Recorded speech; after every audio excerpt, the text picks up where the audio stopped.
बेटी से रिश्ता। कहानी मयंक और विभा की है। मयंक एक अच्छी नौकरी करता था, लेकिन विभा की जाति का ना होने के कारण विभा के माता पिता शादी के लिए नहीं मानते हैं। पर जब दोनों अपनी मर्जी से शादी कर लेते हैं तो क्या है विभा, 6 साल हो गया है शादी को, लेकिन एक दिन नहीं गया कि तुम माँ पापा को याद कर परेशान नहीं होती। मैं कितनी कोशिश करता हूँ कि तुम सब भूल जाओ। कोई नहीं भूल पाता है मयंक। माँ पापा को कोई कैसे भूल सकता है। तभी सास का फोन आता है। मान लो विभा से बात कर लो, आज उसे अपनी माँ की बहुत याद आ रही है। बेटा विभा, मैं आ जाऊं? हम दोनों चलेंगे तेरे माँ पापा के पास। बोलो। ना माँ जी, वो आप लोगों को कुछ बोलेंगे तो मुझे और भी बुरा लगेगा। आखिर आप भी मेरी माँ ही तो हैं। अरे सुन लेंगे ना यार, कोई बात नहीं, बोलेंगे ही ना। चलो माँ, मैं फ़ोन रख रहा हूँ। वो क्या है ना, आज विभा को लेकर डॉक्टर के पास जाना है। बहुत दिनों से इसके सर पर लगातार दर्द हो रहा है। अरे हाँ, ले जा बेटा, सर दर्द को हल्के में नहीं लेना चाहिए। वैसे भी ना बहू सोचती बहुत है। मयंक माँ का फोन रख देता है और दोनों कार से अस्पताल जाते हैं। लेकिन जैसे ही वो लोग अस्पताल जाते हैं, विभा को स्ट्रेचर में नर्स उसकी माँ को लेकर जा रही दिखती है। मयंक, माँ, मयंक वो मेरी माँ है। इतने सालों बाद देखी भी तो इस हाल में मैं उनके पास जा रही हूँ। अरे रुको, कहीं वो लोग तुम्हें देखकर और परेशान ना हो जाए, या फिर तुम्हें कुछ बोल ना दे विभा, तुम फिर परेशान हो जाओगी। मयंक, कैसी बात कर रहे हो?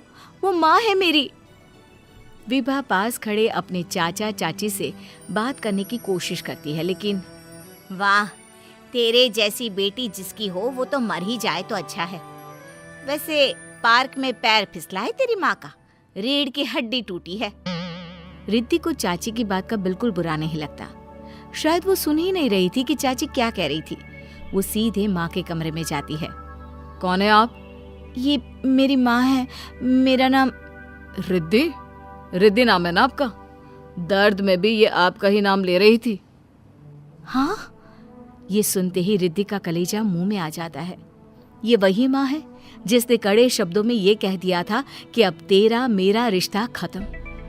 फिर रिद्धि का पति मयंक भी वहां आ जाता है। सामने खड़े होते हैं रिद्धि के पिता। पापा, क्या हुआ माँ को?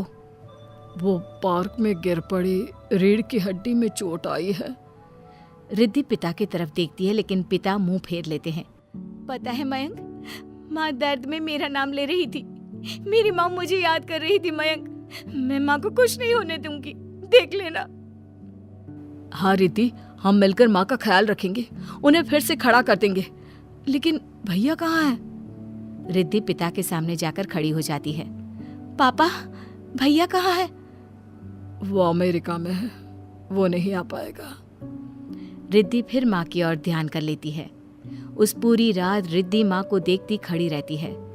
पिता मन ही मन सोचते हैं, जब इतना ही प्यार था तो क्यों चली गई किसी एक अजनबी के लिए हम सभी को छोड़कर। तभी डॉक्टर बाहर आते हैं। आपकी वाइफ को होश आ गया है, क्या मैं उनसे मिल सकता हूँ? जी नहीं, वो बार बार अपनी बेटी का नाम ले रही है। रिद्धि बेटा, तुम अंदर चली जाओ। माँ रिद्धि को देखकर रोने लगती है। बेटा, माँ के गले लग जा। मैंने तो सोचा था तेरा चेहरा देखे बिना ही मर जाऊंगी। ऐसे कैसे? भला मैं अपनी माँ को कुछ कैसे होने दे सकती हूँ? माँ उठने की कोशिश करती है, लेकिन वो उठ नहीं पाती। देखिए, आपकी रीढ़ की हड्डी में फ्रैक्चर है। मुझे प्यास लगी है, पानी पीना है। रुको माँ, मैं हूं ना, मैं पिलाती हूँ पानी अपनी माँ को। कोई और नहीं आया? तेरे चाची चाचा आए थे माँ, पर शायद मुझे देखकर चले गए। जाने दे, इस वक्त भी पुरानी रंजिश देख रहे हैं। और रंजिश भी कैसी? माँ अपनी बेटी से नाराज ही तो थी। रिद्धि अब पूरे समय माँ के साथ रहती है। उनके हर काम को करने में उनका सहारा बनती है। फिर एक रोज, आज आपको चलने की कोशिश करनी थी, लेकिन हमारे फिजियो के डॉक्टर नहीं आए जो आपको पकड़ कर चलाते, तो फिर आज। डॉक्टर साहब, मैं हूं ना, मैं माँ को चलने में मदद करूंगी। रिद्धि माँ को चलाती फिराती उनके खाने पीने का ख्याल रखती। ये लो, दवाई खा लो। नहीं, मैं रिद्धि के हाथ से खाऊंगी। ये क्या बात होती है? रिद्धि के हाथ से क्यों? वैसे भी अब कल से तुम्हारी छुट्टी होने वाली है, फिर तो मैं ही हूँ जो भी हूँ। तभी वहां रिद्धि आ जाती है। पापा, मैं बस कुछ मिनट के लिए डॉक्टर के पास गई थी।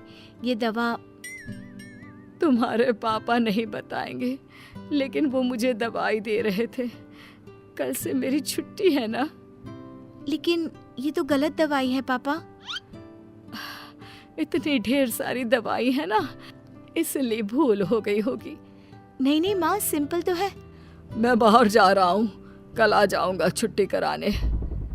अगले दिन पिता अस्पताल से माँ को ले जा रहे होते हैं कि रिद्धि बेटा, इतनी जल्दी किसी की छुट्टी नहीं हो पाती, ऐसे रीढ़ की हड्डी के मामले में। लेकिन तुम्हारी दिन रात की मेहनत ने तुम्हारी माँ को व्हीलचेयर में बैठने लायक बना दिया। बस इसी तरह 1 महीने और सेवा हो जाए तो क्या ये फिर से दोबारा पहले जैसे चलने लगेगी? हाँ, चलने क्या, दौड़ने लगेगी। अब क्या था, पिता कुछ सोच में पड़ जाते हैं कि रिद्धि कहती है, माँ मेरे साथ मेरे घर चलो, 1 महीने मैं तुम्हारी सेवा करना चाहती हूँ।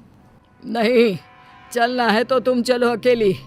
उस लड़के के लिए ना हमारे दिल में जगह है ना घर में। पैसे वाला होगा तो अपने घर का। पास खड़ा मयंक रिद्धि को इशारा करता है। तुम जाओ रिद्धि, तुम्हारी माँ को तुम्हारी जरूरत ज्यादा है, मैं समझ सकता हूँ। रिद्धि भी माता पिता के साथ मायके चली जाती है। वो माँ की सेवा दिल लगाकर करती है। पिता भी रिद्धि को माफ कर देते हैं और फिर 1 महीने बाद, देख रिद्धि, मैं बिल्कुल ठीक हो गई। सच कह रहे थे डॉक्टर कि मैं तो दौड़ भी सकती हूँ। बस माँ, तो अब मैं चलती हूँ। मयंक और मुन्ना मेरे बिना न जाने कैसे होंगे। अरे क्या जरूरत है जाने की, यहीं रुक जा। या फिर नहीं पापा, उस दिन आपकी शर्त मैंने सिर्फ माँ की हालत देखकर मानी थी, लेकिन अब नहीं। अब मैं इस घर में तभी कदम रखूंगी जब मेरे पति को भी इज्जत से बुलाया जाएगा। पिता समझ जाते हैं कि बेटी क्या चाहती है। फिर एक रोज, अरे रिद्धि देखो तो दरवाजे में कौन है?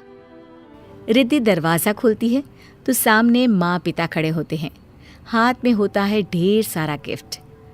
कहाँ है मेरे दामाद जी?